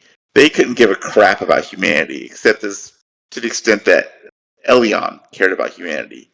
So the Benelim are only there to kick some Kedoshim ass. So I'm expecting some kind of like where they both kind of are released into the quote real world, and there's some big knockdown drag out fight. I'd be very curious to see as to who eventually takes out Calidus. Because I think Corbin's role eventually is going to have to be to take on That's Aswath. McKinn's McKinn? Calidus. Yeah. No. I think Michael, for all his incompetence, the one thing he apparently could do, at least in his original form, was fight. So I assume he's going to come back and take on Calidus. No, here's what it is. Okay. McKinn is gonna get his shot at Lycos and jail and have to give it up to kill Calidus for the greater good. I think that's gonna happen. Nope. Nope, that's what I'm saying. That's my theory. That's what I think's gonna happen. You know what? Here, I'm going to spitball a crazy idea. Okay. Alcyon. Yeah, he'd get his Alcyon. revenge. I don't think so though. I think that's too easy. I don't think it's gonna happen. Well, all the bad guys are going to have their comeuppance one way or another, right? So You whether gotta they die pay or off not. who's gonna Or get not. Maybe this Right. is like, oh, surprise! You gotta read the next series to find out what happens hundreds of years later after everybody dies. So Veritas is going to get in a there. Ugh. Yeah. McKinn Lycos. Okay. At a minimum, Lycos, maybe Jael. No. I feel like Oh. It'd be very fitting if Jael just kind of gets killed like on a random one-off by some rando. It'd make you like, okay, whatever. like Tahir. Probably Halen and Tahir or something like that. Tahir takes out jail. That'd be nice. I could see that Yeah. happening where they're like, and McKinn's just like, what? Oh, he's already dead? Okay. You think Tahir and McKinn will reunite? Yeah. Yeah, that'll be a good one because Gwynne wants us to feel the heartstrings of being like, That's all right, right. Tahir lived and Well, Halen's like still alive kind of thing. and And he fulfilled his oath. yeah, McKinney's Halen. Yeah. Yeah. Like you said, Gar's gonna die. Halion's gonna die. Yeah, definitely. By Connell? Who? Yeah. Well, Is there redemption that there? No, that's from it's the both. They so kill each other. They both do the sword thing where no you see them swipe swords at the same time, and then they're both no 3 feet away and they both die. Yeah, one of no. those things. So look, so Connell's an irredeemable POS, except for one thing. The one thing he actually truly cares about is his brother. Right. Like he will walk through fire for his brother. Yeah. So my guess is if Connell has a redemption arc, somebody kills Connell. Somebody kills Halion. That's on Connell's side, and Connell goes, "Oh, we're not having this," and he's gonna go on a rampage against whoever it is Ooh, that kills his brother. that's good. Rin's been losing control a lot. I feel like she'll just be like order his death fast enough to kill him, and Connell will be like, "No, that's it." She hasn't That's been a the good one. same since Azeroth Yeah, laid she into her. hasn't. You see She's her been starting to shook. lose control, Yeah, especially after the she's been swamp people shook. did a whole fire attack on her and she failed. I could see her like getting up to Hallian at some point and been like, kill him or can or whatever, and it happens and yeah, I like that. He's got to Connell's get his like upgrades. yeah. I like that. What else? I'm trying to think any crazy ones. Who gets Wynne Wraith? kills Veridus. That'd be cool. Right. I doubt it's gonna happen. Who gets Rafe? Ooh, Rafe? Ooh, that's gonna be Dath. That's a Dath and Feral duo team all the way. And Corlin's gonna finally give him a nod, be like, "You did good, guys." Yeah. What about is Corbin now not have Storm? Is he just gonna have all his puppies? He's gonna have like 7 of them now. Little Storm's not dead. oh, Storm's not Nobody. dead, but those puppies Storm's are not gonna dead. be one for Halen, one for Dath, Feral, Corlin. Pretty much all the wolf pack. The Howlers are gonna get one. so if Storm's not dead, do you think that's a cop out? Would it be? I would be shocked if he was able to kill Storm off screen like that. I thought it was a moving scene at the end. It was not crawling towards each other. It was good. I know, but that's like another plot armor thing. Is like I'd like to see it happen because I'd like to see Corbin deal with the prophecy being fake and his best animal companion. I feel like that hit him pretty hard. I don't think Gwynne wants like 2 mega truth bombs on him all at once. Well, you know what? To be fair, it would be like from a storytelling device. Yeah, It it'd would pretty be good. awesome. Yeah. It would be really nice for Storm to die in the sense of Honestly, yeah, because we, like you said, we get Storm development in book 1, and that's about it. So this may be it for Storm. I'm waiting. You know what? You've convinced me. Yeah, Storm's gonna die. That's it. That's all I got. We did enough crazy predictions, I think. I'm right. sure we were totally wrong for pretty much all of them except the Bears for this last book. But here's the crazy thing about the prophecy, though, right? So Storm is Storm. Storm was named Storm before Michael was involved, and the horse was named Shield before Shield was ever involved, and he's protected by Storm and Shield. It was pretty good. I liked it. Well, remember, there was an original true prophecy that this was based off of, and Michael never actually said what was in the true prophecy. So I wonder if that ever gets revealed. Surprise! Prophecy's still on. All right. Before we leave, just quick. I'll start Eradandis and Soulution. Just quick rank the book so far. Malice, Ruin, Valor. Malice, Ruin, Valor. Oh yeah. Yeah. Malice. Yeah, Malice, Ruin, Valor. Yeah. I'll go publication order. Malice, Valor, Ruin. But I like that. Okay. I like McKinn's. But you have the hindsight of knowing the last book, so it doesn't count. That's true. I think he nails it. That's all I'll say. I think he does a good job. So. Okay. Look, right. You know how everyone talks about the Sanderlands? Sorry. You know how everybody talks about the Sanderlands? I'm expecting Wrath to be one big Gwynne Lands. Just, I want blood. So, the bad guys have had their turn for 3 books. I want this to be the good guys' time to shine. So that is true. At the end of every book, the bad guys come out on top. Yep. All right. Well, that does it for Ruin. Yeah. We'll see you guys next time for Wrath for the big finale.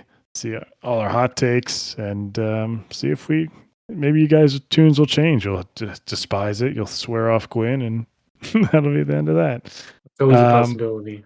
Yeah. So check us out on Discord, the Legendarium Discord, where you can come chat books, TV, music, all types of stuff. And thank you for Craig from the Legendarium for letting us chat along on here and the books they don't want to cover. And thank you for to the song Jingle Punks. Galactic Damages by Jingle Punks. Galactic Damages by Jingle Pumps for the music. Gracias. And for Eradandis, Soulution, and myself, we'll see you next time. See ya.